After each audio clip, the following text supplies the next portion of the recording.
There is a version of you standing in the year 2030. And right now, that version is either sipping an iced coffee they didn't have to check their bank balance to afford, or they're doing mental math at a gas pump, praying the card goes through. Same person, same brain. The only difference between those two futures is what you do in the next couple of years. And plot twist, most of it takes about 15 minutes total. Here's the part nobody tells you. Getting ahead with money is not about becoming a genius. I've met people who can quote crypto charts from memory and still can't afford a dentist. This isn't an IQ test. It's a habits test. And the wild thing is the people winning at money aren't smarter than you. They just made a handful of boring moves early and then went back to living their lives. So today, I'm handing you all 15 of those moves, ranked in plain English, no finance bro jargon, no just skip the avocado toast nonsense. By the end of this video, you'll have a literal checklist that puts future you in the iced coffee timeline. Number 1 is the move that makes every other move on this list automatic. So let's get into it. Move number 1. Automate your money so your willpower never touches it. Let's start with the strongest one, because if you only do this, you're already beating half the people your age. Here's the ugly truth about saving money the normal way. You wait until the end of the month, you look at what's left, and you save that. And you already know how much is left at the end of the month. Nothing. A vibe and a receipt from Chipotle. Your money evaporates because it's sitting right there in your checking account looking cute and spendable. So flip it. The second your paycheck lands, a chunk of it should automatically march itself into savings and investments before your brain even knows it existed. You set it up one time. Your bank does the rest forever. This is called paying yourself first. And it works because it removes the one weak link in the entire system. You at 11 p.m. with a shopping app open. Think of it like a Netflix subscription, except instead of charging you for a show you'll never finish, it's quietly building you a small fortune in the background. You don't feel it leave, you just wake up richer. That's the cheat code. Make good money habits require zero discipline, because discipline is a battery and it dies by Tuesday. Now let me show you the money literally sitting on the table that most people walk right past. Move number 2. Grab your 401k match because it's the only free money that's legal. If your job offers a 401k match and you're not taking it, I need you to understand what's actually happening. Your employer is offering to hand you money, and you are looking at that hand and going, "No thanks, I'm good." Here's how a match works in human words. A lot of companies say, for every dollar you put into your retirement account, we'll add 50 cents, or sometimes a full dollar up to a certain amount of your paycheck. That's not a good return. That's an insane return. If they match dollar for dollar, you just doubled your money the instant it hit the account. Before it grows. Before anything. Instantly. There is no investment on planet Earth that guarantees you 100% overnight, except this one, and people ghost it. In 2026, you're allowed to put up to $24,500 into a 401k yourself. And with your employer's contributions on top, the whole thing can hold up to $72,000 a year. You do not need to hit those numbers. Most people your age won't, and that's fine. You just need to put in at least enough to grab the full match. Not doing that is like leaving a bonus in the office fridge because you couldn't be bothered to walk over. Move number 3. Murder your high-interest debt before it murders your progress. Let's be honest. Credit card debt is a vampire. It's charming, it shows up when you're in a tight spot, and then it drinks your future dry at like 20-something% interest. Let me put it in a way that stings. If you're carrying a balance on a credit card at 24% interest and you go invest money hoping to earn the average 8-ish% a year, the stock market historically returns. You are running up a down escalator. You're making 8 over here while losing 24 over there. You feel busy. You feel like you're doing money stuff. You're actually going backwards in expensive shoes. So the move is brutal and simple. Any debt charging you a high interest rate, credit cards, payday nonsense, that buy now, cry later plan for a couch, gets attacked first. Paying off a card that charges 24% is mathematically the same as earning a guaranteed 24% on your money, tax-free with zero risk. Warren Buffett can't promise you that. Your Visa can. Kill it. Move number 4. Move your emergency fund into a high-yield savings account. Quick gut check. Go look at what your regular savings account pays you in interest. I'll wait. It's basically nothing, right? The national average savings account in 2026 pays about 0.38% a year. That's not a typo. That means if you park $1,000 there for a whole year, the bank rewards your loyalty with, brace yourself, around $3.80, a whole tendy. Meanwhile, that same bank is out here with a marble lobby. A high-yield savings account right now is paying somewhere in the neighborhood of 4% or a little more. Same safety, same take my money out whenever I want. Same government insurance protecting it up to $250,000. The only difference is that one of them respects you and one of them treats you like an ATM with a pulse. On $10,000, that's the difference between earning a few bucks and earning around $400 a year for doing nothing. You don't work harder. You just move the money to a bank that isn't insulting you. So now you've got money that's safe and money that's automated. But safe money grows slow. If you only play it safe, inflation quietly picks your pocket while you sleep. To actually get ahead, you need money that grows fast. And there's one account so good, the government literally caps how much you're allowed to use it. Let's abuse it legally.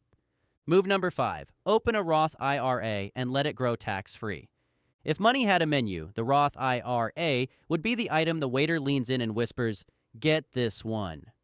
Here's the deal in plain terms. A Roth IRA is a retirement account where you put in money you've already paid taxes on. And then it grows and grows, and when you take it out decades later, you pay nothing. Zero. Not on the growth, not on the profit, not a cent. Normally, the government wants a bite of every dollar your money earns. The Roth is one of the only places you get to tell them, politely, to kick rocks. In 2026, you can put up to $7,500 a year into it, and time is the secret sauce because of a magic word, compounding. Compounding is just your money making money, and then that money making money like a snowball rolling downhill, picking up more snowball. A dollar you invest at 25 has decades to snowball. That same dollar invested at 45 barely gets going. Being young is the one advantage here that money literally cannot buy back later. Your broke right now era is secretly your superpower era, because you've got the one thing rich 40-year-olds are jealous of: time. Move number 6. Buy boring index funds instead of gambling on hot stocks. Everybody wants to be the person who bought the one stock that went to the moon. Nobody talks about the 900 people who bought the stock that went to the basement. Picking individual stocks is basically legal gambling with extra homework. Even the pros, people with Bloomberg terminals and no personality, mostly lose to a simple, boring thing called an index fund over time. So here's the move. Instead of betting on one company, you buy a fund that owns a tiny slice of, like, 500 of the biggest companies at once. Apple, Microsoft, all of them, in one click. Why does this win? Because you're not betting on one horse. You're betting that the entire economy keeps grinding forward over the years, which, historically, it does. Now everything so far has been about squeezing more out of the money you already make. And that's great, but there's a ceiling on how much you can cut. You can only be so cheap before you're just sad. The next move has no ceiling at all, and it's the one that separates people who stay stuck from people who actually pull away. Move number 7. Grow your income, because you can't budget your way to wealthy. Let me say the quiet part out loud. You can cut expenses down to ramen and free Wi-Fi, and you will still only save so much, because expenses have a floor. Income has no ceiling. Everybody obsesses over clipping coupons and skipping lattes. And hey, don't set money on fire. Be reasonable. But the biggest lever you will ever pull is making more money. A $10,000 raise, or a side skill that adds a few hundred a month, will do more for your 2030 than a decade of penny pinching. You can't outfrugal a small paycheck. At some point, the math taps you on the shoulder and says, "Buddy, we need more coming in." So the move is to treat your income like a skill you're leveling up. Ask for the raise, and most people never even ask. They just quietly resent their boss. Learn the thing at work that makes you harder to replace. Move number 8. Dodge lifestyle creep like it's an X at the grocery store. Lifestyle creep is what happens when you get a raise and immediately upgrade your entire life to match. So you end up making more and saving exactly the same amount, which is zero. New job, new paycheck, and suddenly the old apartment isn't good enough, the old car is embarrassing, and you deserve the fancier everything. And look, you do deserve nice things. I'm not your dad. But the goal is to let your savings grow faster than your spending. When you get a raise, the move is to bump up your lifestyle a little and shovel the bigger chunk straight into your investments before you ever get used to it. Here's the rule that makes you rich in slow motion. Every time you get a raise, split it. Enjoy some of it. You're human. But send at least half of it to future you. Do that for a few years, and you look up in 2030 and realize you're living a genuinely nicer life and your money's stacking, instead of running faster and faster on a treadmill that goes nowhere while your paycheck grows. The people who quietly win aren't the ones with the flashiest life. They're the ones whose lifestyle grew slower than their bank account. Now, all of this is happening in the background, automated, growing, compounding, which raises a scary question. How do you even know if it's working? Most people have literally no idea if they're winning or losing, and there's one single number that tells you the whole story. Move number 9. Track your net worth, your real money scoreboard. If I asked you your net worth right now, could you tell me? Most people can't. And that's like trying to win a game where you refuse to look at the score. Net worth sounds fancy, but it's dead simple. It's everything you own.